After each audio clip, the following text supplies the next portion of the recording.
Alright, so this is probably going to be kind of loud because I'm up here on this bridge, but I wanted to show part of my ride today.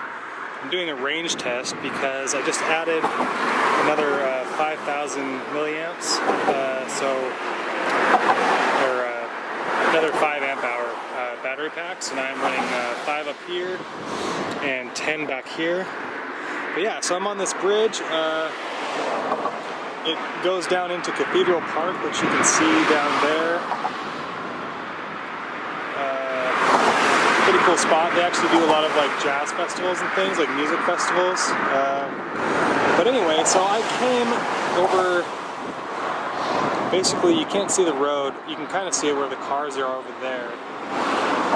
So basically, that road goes all the way up and meets up where this bridge is, right? So I came. I was actually downtown because I wanted to grab a few things from my bike, which I'll go over here in a minute. But so I want just to give you a perspective of where I've gone so far. That's downtown, and I was more or less over in that general area. And then I kind of cruised around over there, and then up this way, and over there. And kind of been following this this mountain range all the way up to where I am now, which is this absolutely amazing bridge. It's got like big spires on the top and stuff. Super awesome. It's called St. John's Bridge. So yeah, I'm gonna go try to find a quiet spot to where I can go over just a full bike overview. So do it. Alright, so believe it or not, it is actually very difficult to find a nice quiet spot that I don't feel weird talking to a camera in out in nature in Portland, Oregon, because yeah, people like to go out in nature. So basically, this segment of the video is going to be a full overview of everything that I've done to the bike since I've had it. I'll be approaching 1,000 miles probably the beginning of this week. So I figured this was a good update. So the bike is a Mongoose dual suspension. I think it's called a Dual 2.0. It has the rear shock here and the Element front shock as well. So this bike is it's a 29er, but and I bought this bike from someone, and so it has 26-inch wheels on it because that's what the kit came with. So there's 26 on the front and the back, even though it's a 29er bike. It actually fits and rides fine. The rake is a little bit steeper, but I'm not doing any crazy mountain biking or downhilling, so it works out really well. The kit is a 48 volt, 1000 watt Yescom motor kit. That's the original bag that came with it. And the throttle, and this is actually the same throttle, except it has a different throttle lever because I broke this off during a bike accident. Other modifications, I added a mirror for commuting, and it has ergon grips because one of my bar ends got crushed in the wreck. This is my phone case. It's a little cheap. Extra large. It was like $7 on eBay. Just clamps onto the handlebars. It's pretty okay.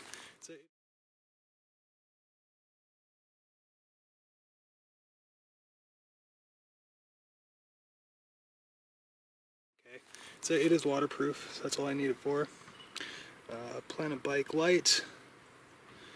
Other upgrades is the kit, or this bike and the kit both come with a disc brake setup, but the guy that I bought this from had already put on Avid BB7 brakes, which they're 160 millimeter, and I just replaced the front pads here a little bit ago, so that was cool.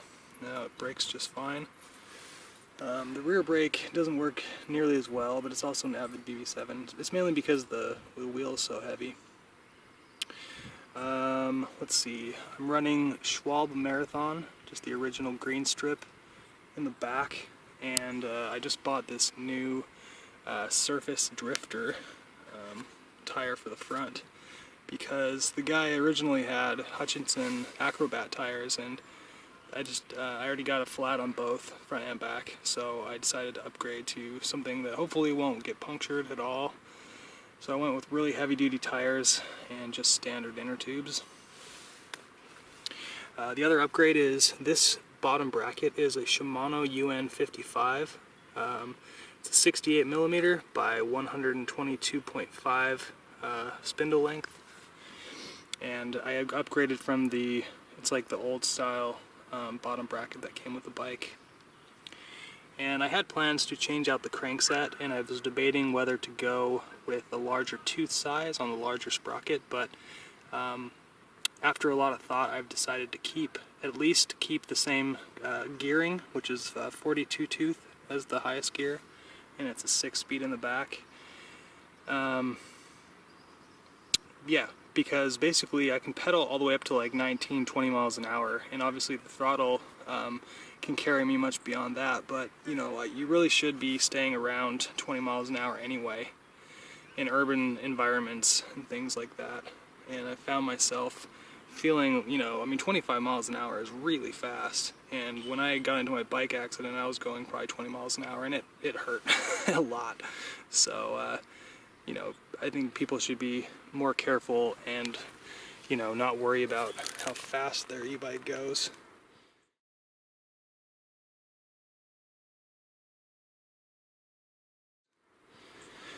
But let's see, and then this is a WTB Connect or Freedom seat. So I replaced the Mongoose seat that was on there. So a lot of upgrades. It's got front and back fenders as well. This is a longer seat stem as well. Yeah, so I mean that's pretty much everything in terms of bike upgrades. So then the battery pack, I'm running 4 6S 5000 milliamp batteries in this box here, and then I've got two 2S 5000 milliamp batteries taped to the top. So this puts out a total of 57 volts. It's a 10 amp hour pack. That's in this pack here. And then I just wired up this, it's kind of like an a range extender pack. It's 2 6S 5000 milliamp plus a 2S 5000 milliamp. So this is a 5 amp hour pack. So in total I have 15 amp hours if I really want to. And I just ran the wiring so that you know, the wiring will always be here. I may not necessarily have the batteries in the front if I don't need the range. And it just comes back through to here, and there's a parallel connection right there before it goes to the controller, which is right here. It's a 20, I think it's a 25 amp controller, 25 amp, something like that. It's the one that came with the kit. Works pretty well.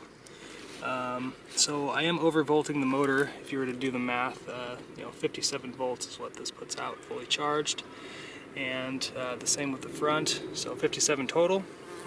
It's a 48 volt motor. I know this is rated up to like 60 volts, so I'm under that. Charging, I charge to 4.15 volts per cell. I discharge down to 3.5 is the lowest. I normally never get to 3.5 though because of the range I have. This is my cooling system. It's a little Igloo cooler pack that I just put a towel over, and that keeps my controller pretty cool. It's actually a really nice day, kind of warm out, and my controller's barely warm at all. Yeah, that's pretty much my bike at this point.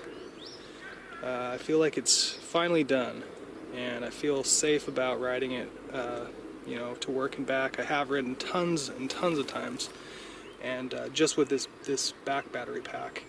But adding this one, I wanted to do, you know, just to see how far I could go, you know, give me the extra range. I mean, you think 20 miles, which is what this pack would give me, you would think that that would be enough to get you everywhere you want to go. But in a big city like Portland, you know, 30 range is actually better if you're trying to go a lot of places and have like errands to run and things like that.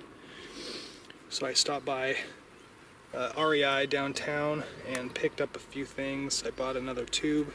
It's kind of inconvenient. This front tube is a press, or the wheel. I forgot to mention too that this wheel is new. That was one of the things that got damaged in the wreck, so I had to get a new wheel. It's a SRAM, pretty nice wheel. It's like 80 bucks. But anyway, the rim itself, it only accepts a Presta tube, right? The back one is a Schrader. So it's kind of lame that I have a mix match on the bike, so that means I have to have two different tubes with me, one Presta and one Schrader, but it's not that big a deal, and I hopefully won't run into any more flats because I upgraded the tires. So yeah, I've been keeping it really greased up, and it's running really well. And the bottom bracket thing helped a lot. It's so much stiffer, and it just has a really smooth feel. I really like these tires so far. I've only put 15 miles on them so far, but the rolling resistance is great. I pumped them up to about 55 to 60 psi. The max is 65. I have the back around 50 to 60 as well, 55. So it keeps a little bit cushy, but you know, having the dual suspension is really nice, even just for commuting. I don't have it very soft just to take, you know, some of the edge off, but it makes a huge difference. Yeah, so and I'll post everything I just mentioned so you can see a total cost of this bike. I wanted to have one video that just goes over every single detail that I've put into this bike so far. So if anybody is wanting to use this particular bike for their setup, then you know what to expect. And yeah, so far it's great. Alright, that's it for now. Alright, so now I'm over at I'm on the Columbia River Slough path, and the reason why I stopped again is because I actually thought of something and that I didn't mention in my last video. Oh, and I didn't even realize that I hadn't zipped this back up when I left. So that's good that I stopped. So this is my cell checker, so you know what that is. What was I going to say? Oh, so basically having this extra pack on here, and I understand it's upside down. I did that on purpose because it puts the weight a little bit lower, and it also allows me to have all my stuff up on my handlebars. But the point is that having this on there, it actually makes the bike so much more stable and almost kind of balanced in a way. Even this is only 5 pounds, it does balance the weight out from back to front pretty well. And I can also just, you know, throw the batteries in here, like if I have a short trip, and just leave the back part open, or, you know, empty. So that would balance the weight out as well. So just an afterthought, figured I'd stop and let you know.